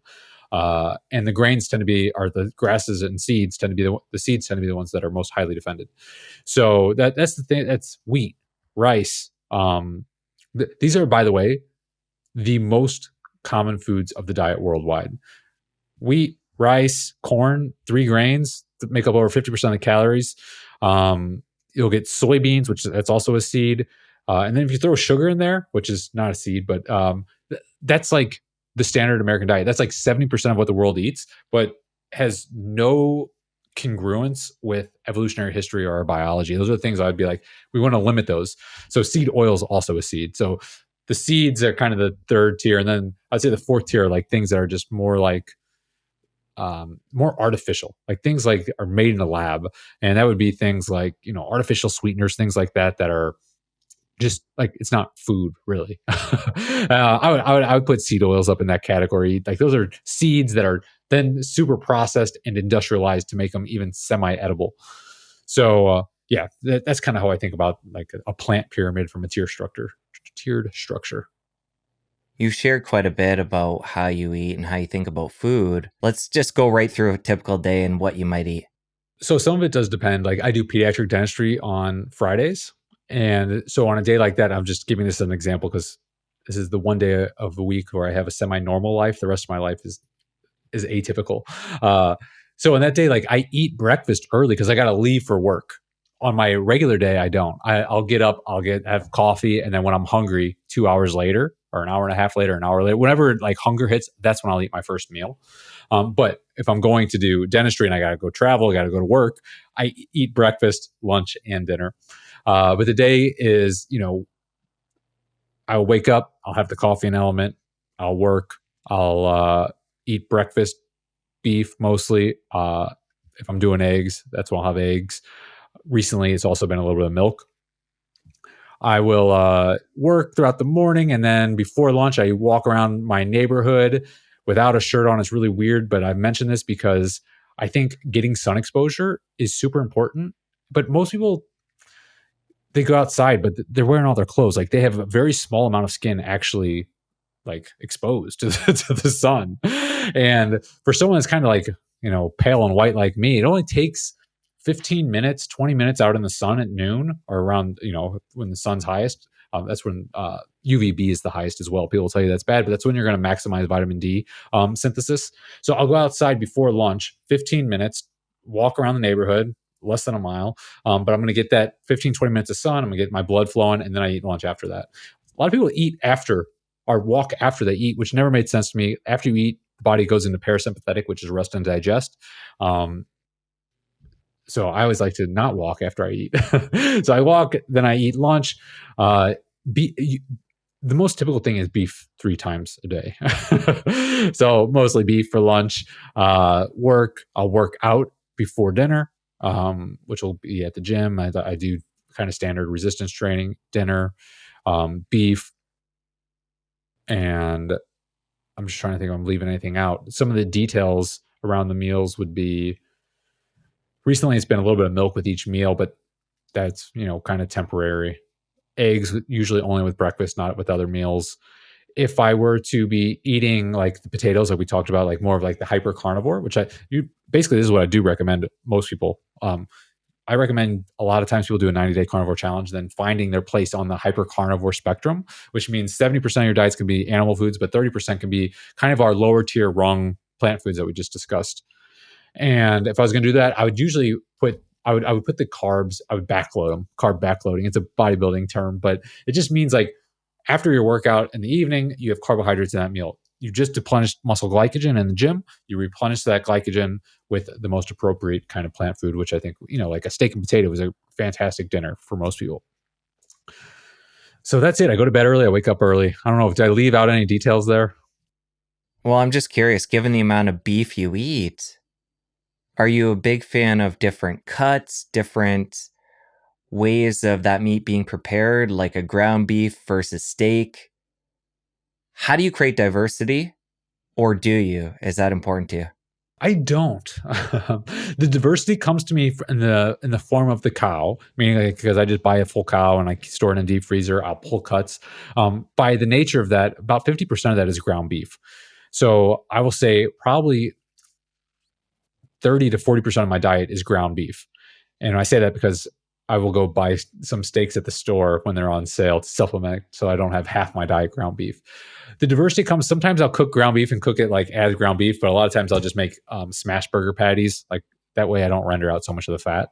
And then the different cuts come with like the cow. Like, so I'll generally do like a steak for breakfast, a fattier steak for breakfast. And then as the day goes on, I'll usually eat leaner cuts if I have the choice. And sometimes it's just like whatever's in the freezer and thawed. But that's just, and it's just more of like a bodybuilding mindset. Fat and protein in the morning, and that's really going to sustain me throughout the day. And as I get later into the day, I don't need as much fat because I have less day that I'm even trying to get through. If that makes sense. The fat meal at the beginning is kind of like putting the logs down on the fire, and I need fewer logs as the day is running out. But yeah, I don't really cook. The cooking, like I mentioned, is just all stovetop sears. Not a ton of diversity. I ate beef, milk, and eggs. The one thing I was doing, we talked about liver. So one of the things I was doing, and this was during the cut mostly, but it was also earlier than that. So I'll take the liver, and I know it's high in vitamin A and all that we talked about. So I cut it up into, let's just call it 1 ounce, probably half ounce bites. I call them liver bites. Cut them up, and I store them in the freezer, and I would have a liver bite in the morning each meal. So I don't eat a pound of liver with one meal. I'll spread it out throughout the month. And I definitely did that during the cut because one of the things when I'm eating less food, it's by nature less nutrients. And so I was like, I'll have more liver during this time to kind of increase the nutrient load, if you will. So I definitely did that during the cut. But like I mentioned, I'm probably be weaning liver out of the diet now.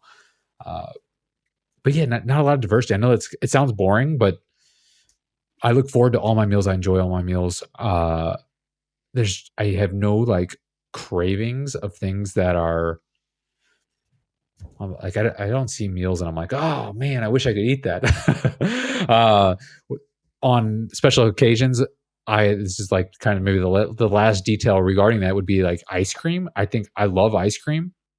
Luckily, I think it is one of the healthiest unhealthy foods you could choose. Like if you had to choose like a dessert food, like especially you can get ice cream with good ingredients, meaning like you can buy ice cream that is like just milk, eggs, honey, like real ingredients. Like there's only like 3 or 4 ingredients in it. So more or less it's a of the desserts, that's a one to steer. I don't do much of it, but like if I were to do that, I'd be like, hey, ice cream's more or less fine. How often would you have that? It's usually dictated in social circumstances. Like when I'm by myself into my own devices, I'll never buy this stuff. But if you know, if there's a special occasion and I'm tasked to go buy something, maybe I'll buy something with like the better ingredients so I can partake. In the liver, you mentioned little pieces frozen. When you consume that, are you putting it on the pan with whatever you're cooking and cooking it? Are you thawing it and eating it raw? Do you eat it frozen? What do you do there? Frozen, frozen. Just eat it frozen. I actually do the same thing with the heart. Uh, like we talked about, like the liver, the heart. These are kind of like nutrient packed and different nutrient profiles. So instead of just eating like a whole cow heart in one meal or in one day or whatever, I do the same thing with the heart. I'll cut it up, make heart bites, and I eat them frozen, raw and frozen. I know it sounds kind of weird, but it doesn't taste bad or anything like that. What about barbecuing? Do you grill at all? Or it sounds like the majority is on a pan in the house, but do you mix it up with that? My grill broke a few years ago, and I don't miss it at all. So, so I have not grilled much lately. Uh, I'm not against grilling. Like my parents, well, I'll go over there with my brothers, and we'll have Sunday dinners occasionally, and they'll grill. No problem with grilling. The only thing I would mention about grilling, if people like grilling, is that's great. I don't worry about people worry about various carcinogens from grilling meat. I wouldn't eat char meat on purpose all the time. Definitely wouldn't do that. I wouldn't try and char stuff. But I also wouldn't worry about the carcinogens from grilling your steak either.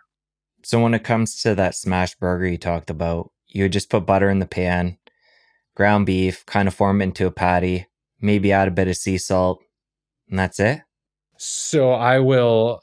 I make a little ball, right? So I'll take the ground beef package, make little balls, put them in the pan, smash them down with a silicone spatula. Sometimes you put butter in the pan, but sometimes you don't. You don't even need that. Uh, and I smash it, flip it, smash it. I try not to smash it after it's kind of heated up, or you're just going to render more and more fat out. So if you want to render the fat out, that's it. That smash it more. If you don't smash it as much. Yeah, and the reason I kind of like the smash burgers is I'll even eat those pretty darn. People would say raw, but I say rare. But it cooks. You're done in like no time. And just to get an idea how much beef you'd eat in a serving, would you eat basically a whole package of a typical size serving of ground beef for, say, breakfast, lunch, and then dinner if you're going to have 3 meals of that? So it depends on if I'm doing anything weird with like bulking or cutting physique wise, and it depends if I'm eating eggs or anything else with it. But just left to my own devices and red meat, I would go to basically about 1 pound 3 times a day. That's kind of like my sweet spot of just if I'm doing just a beef day. All right, I want to move into oral health now. And you talked about your day, typical day of what you eat. Let's open that up talking about what you do typically in the morning, at night, anything in the middle too, to keep up with your oral health. So the biggest thing I do is 2 things. One, we've already just spent like over an hour talking about, and that's the diet. If you eat the right food, a lot of this other stuff doesn't even matter. The second biggest thing I do, which takes some training, is besides when I'm talking, I keep my mouth shut all day long. I keep my tongue on the palate and I breathe through my nose. Like it's called proper oral posture. Those are going to do more for you than any dental product there is.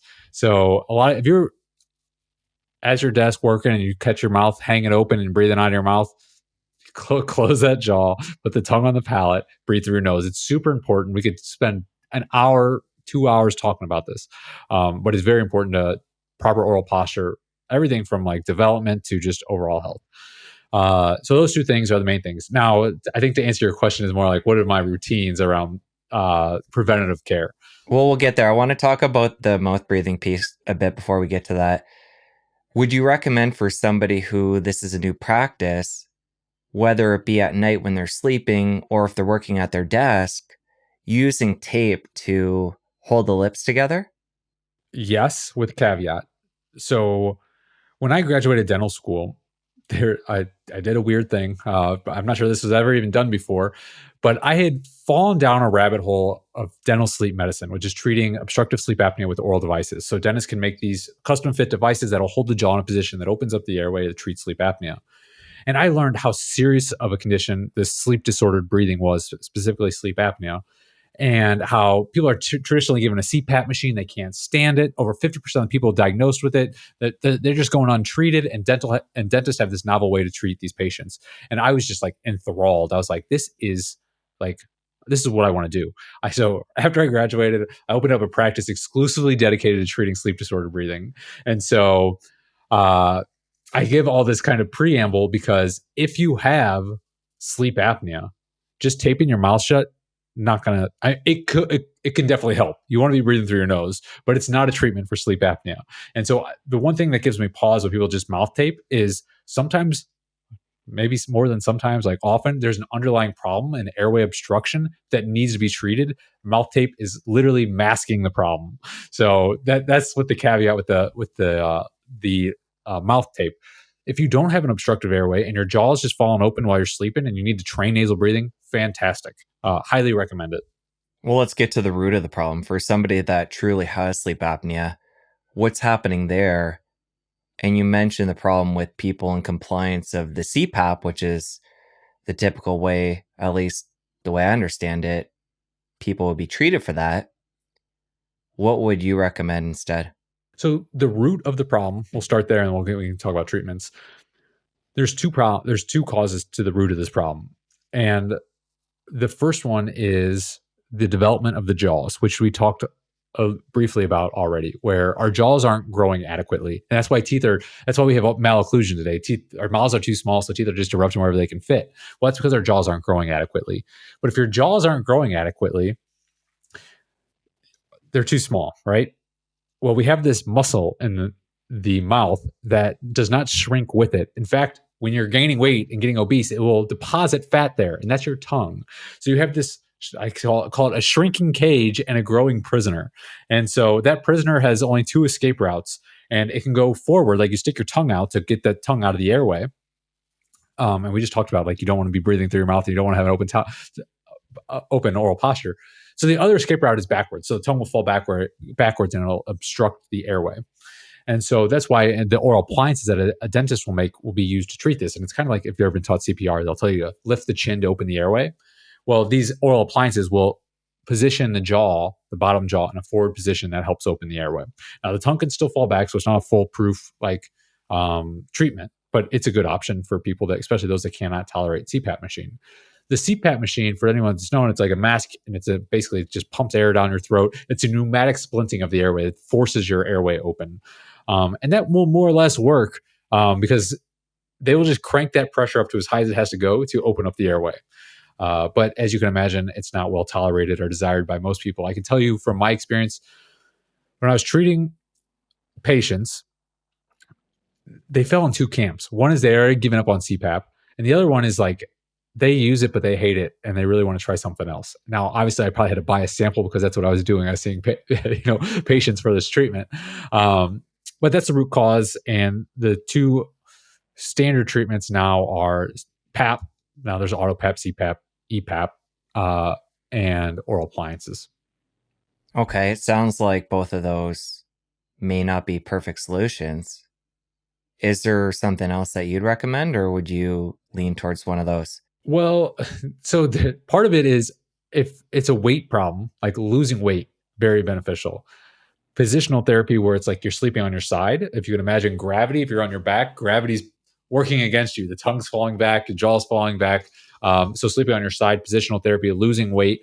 But a lot of it is also structural. So you can get a surgery called MMA, maxillomandibular advancement, where the oral surgeon will basically move your jaws. Kind of like if you imagine like you had actual full proper jaw development, they're going to force that. They break your jaw and they move both of them forward, and that'll create more space in the back of your throat. Uh, but beyond surgeries, weight loss, positional therapy, um, various kind of PAP, CPAP, APAP, AutoPAP, which APAP's AutoPAP, EPAP, which we can talk more about. That's the device I developed as an EPAP device. Uh, Oral devices.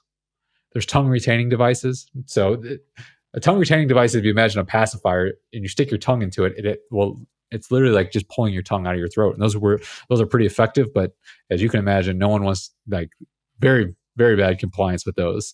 So those are kind of the options when it comes to, sleep apnea. So weight loss first.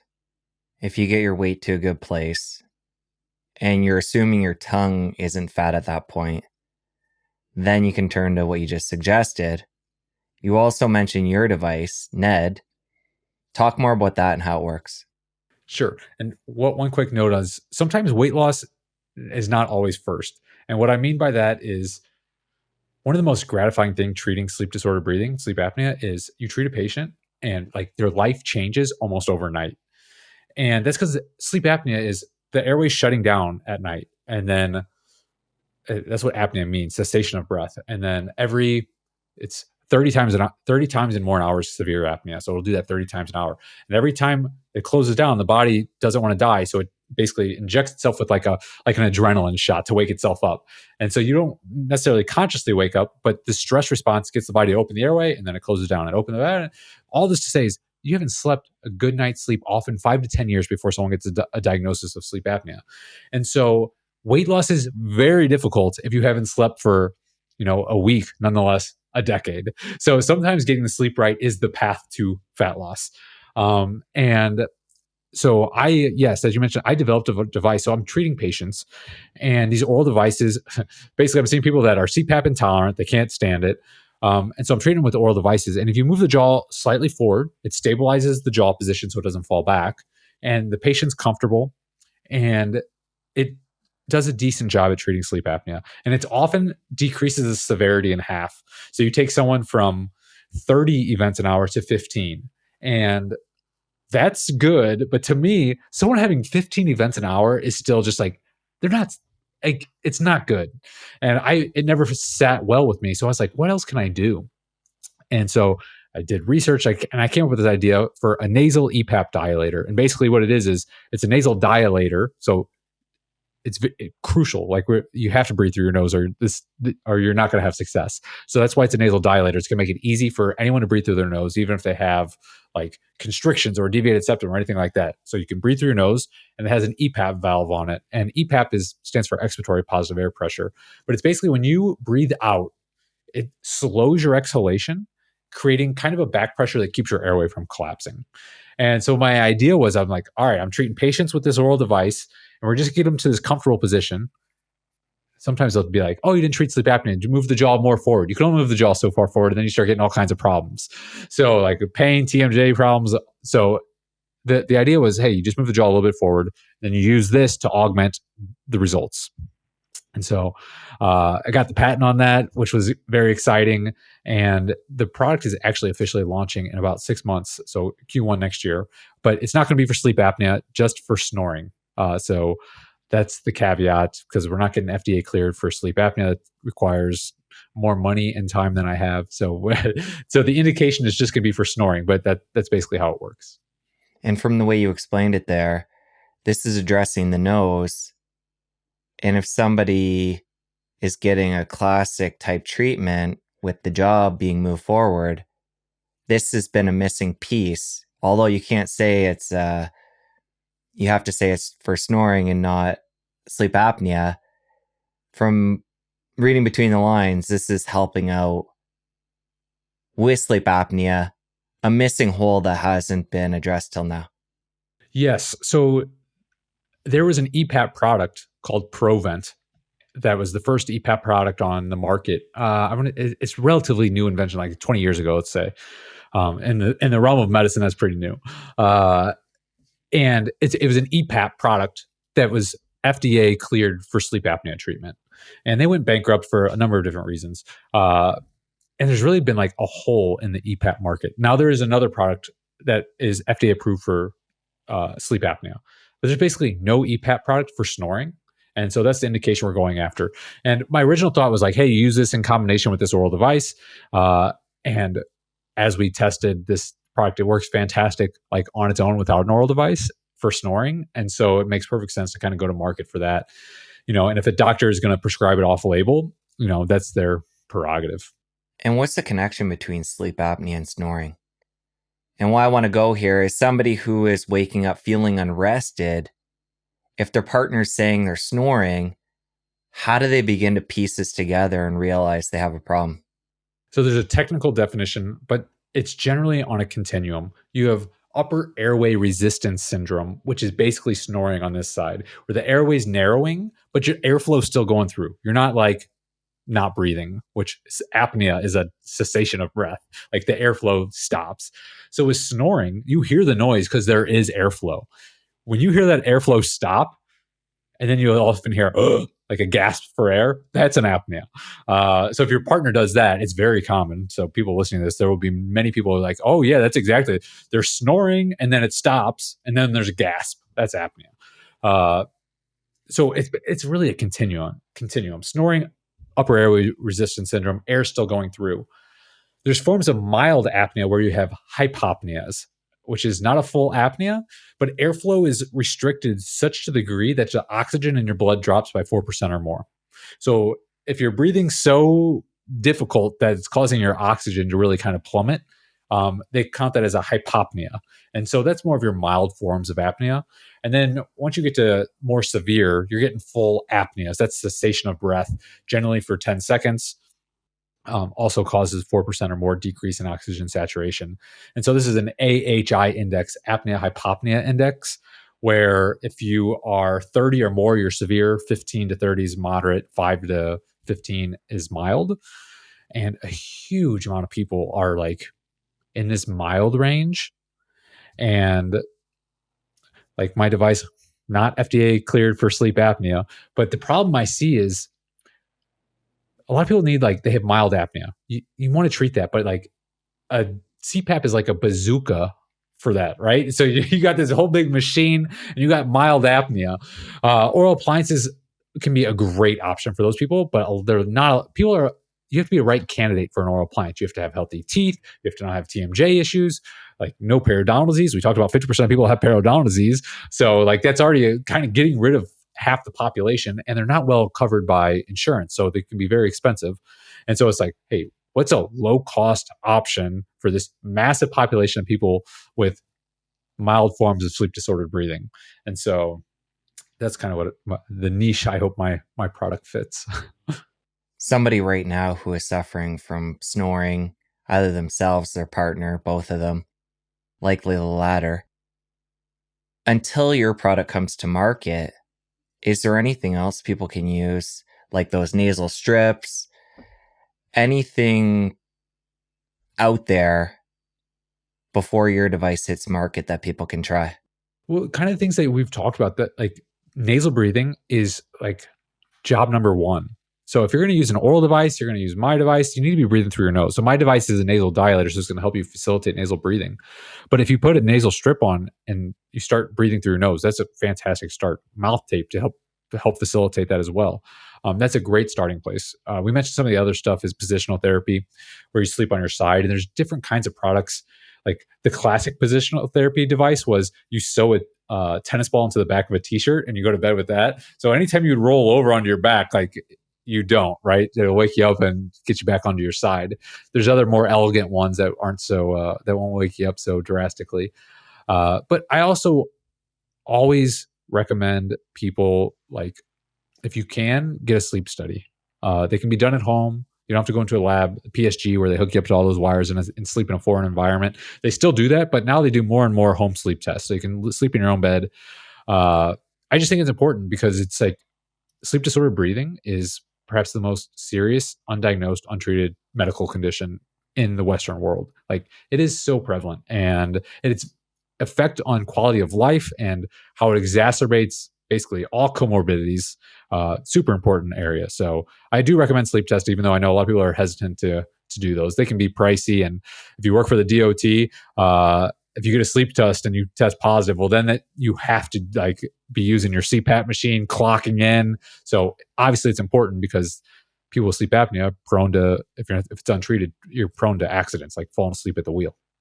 How do you feel about some of these consumer devices like the Aura Ring and using that to determine some of what we're talking about today if somebody is snoring or has sleep apnea? I think the future, like I think it is the future. Uh, so that's the caveat, meaning like I think the data up to this point historically has been very suspect, and sometimes I think it does more harm than good. Some of these things where someone looks at their tracker and they're like, oh, I only slept 4 hours last night, I have to be tired today. So it kind of like psychologically like a negative, but I think it brings awareness to sleep health, which like I was just mentioning is so important. I don't, probably not enough attention put on sleep health. I saw just this week Apple's new watch got approved for now it can't diagnose sleep apnea, but it got approved for basically saying yes, you are high risk for sleep apnea, which I think is a huge, like that's what it should do. Like it said, hey, we noticed like your blood oxygen, like because some of these can also do pulse oximetry, which is basically monitoring how much oxygen in the blood. So if they're doing snoring, they're like, oh, we heard you stop snoring, and then we saw your heart rate spike, which happens after an apnea to get you to wake up, and we saw your pulse oximetry drop. Like that's all the data you need to be like, that's high risk. That was probably an apnea. So we got a lot of this technology, which will probably be a boom for the sleeping industry. Everyone will realize like, oh my God, none of us are sleeping very well. So I think it's good to bring awareness, but also cautious about some of the technology up to this point. I found it to be, so. All right, I know I got to let you go here in a couple minutes. Let's end on your oral care routine. So we'll start with you waking up.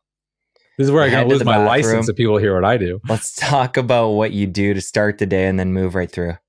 So, yes, we talked about the two most important things: diet, nasal breathing, not breathing through your mouth. But when it comes to like my oral care routine, I wake up, I do brush my teeth with an electric toothbrush in the morning, just with water, and I'll explain why. But let me just go throughout the day, and then we'll come back around to the morning. Throughout the day, I don't do anything in particular. No, just make it verifying. Like if I got something stuck in my teeth, I'd floss it out. But like, there's nothing I'm doing on a daily basis. Before I go to bed, I brush my teeth with an electric toothbrush. I have recently I've used different brands. I recommend a hydroxyapatite toothpaste. I use Risewell because they have micro hydroxyapatite, and it's a huge rabbit hole. But there's nano hydroxyapatite is another kind of hydroxyapatite, uh, which is probably safe, definitely effective. I'm not 100% sold on the nano yet. Once I am, I'll probably just be like, yeah, everyone should be using nano hydroxyapatite. I'm not sold on the nano. I think there's potential issues. I'm 95% sure that it's probably fine. 5% of me still is like, hey, I don't need anything special. So hydroxyapatite is going to be the substance to remineralize teeth. So if you had some demineralization of your teeth, whether from your diet or mouth breathing, this is going to help kind of fortify your teeth at the end of the day. Fluoride is what's traditionally used. I don't recommend fluoride. Definitely don't recommend fluoridated water. That's a massive discussion. But if you're pregnant or have children, I would filter the fluoride out of your water. That's with the par for the course. If you're using a toothpaste and you're an adult and you're spitting it out, I'm less concerned.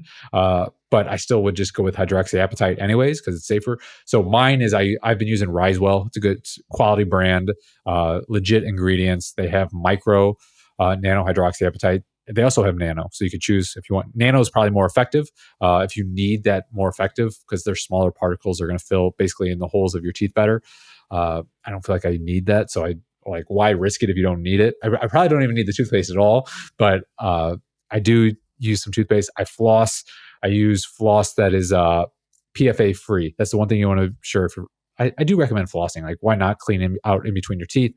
But floss is like the glide. What makes it glide, like Teflon, PFA, polyfluoroalkyl substances. Floss with PFAs, is it the end of the world? Probably not. But PFAs are like ubiquitous in your life, so why not get rid of them where you can and just choose a floss that's PFA free? And there's a lot of flosses that have been phasing it out because I guess awareness is growing around PFAs, which is great. That's the extent of it. I don't use mouthwash. I don't chew gum. I know a lot of people are on this xylitol, which can be fine.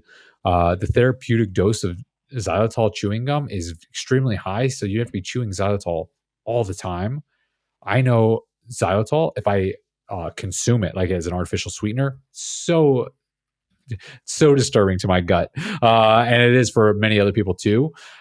So it's not something I would swallow a lot of, but it can be okay. It seems to be beneficial as far as how it interacts with the oral microbiome.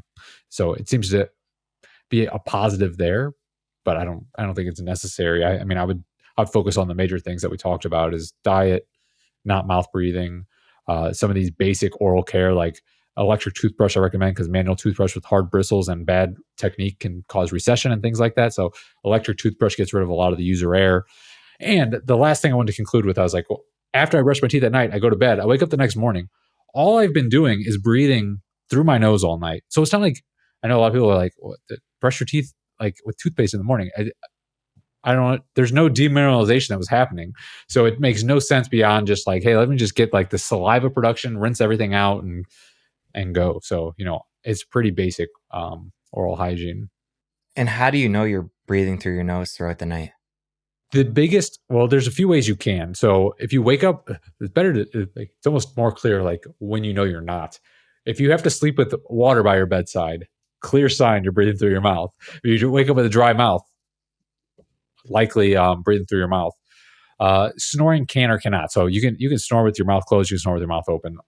So that's not a true sign, but there's some other warning signs like those are three kind of the classic ones. But the last one, like a bedtime partner saying like, hey, yeah, your jaw is hanging open. All right, Kevin, really enjoyed the conversation. I feel like we covered a lot. Maybe we can plan for round 2 in 6 months when the Ned device comes out. But this was great, and thank you for the work you're doing. Well, thank you. We're going to link up your website, your social media, everything in the show notes. Thanks again. Appreciate it.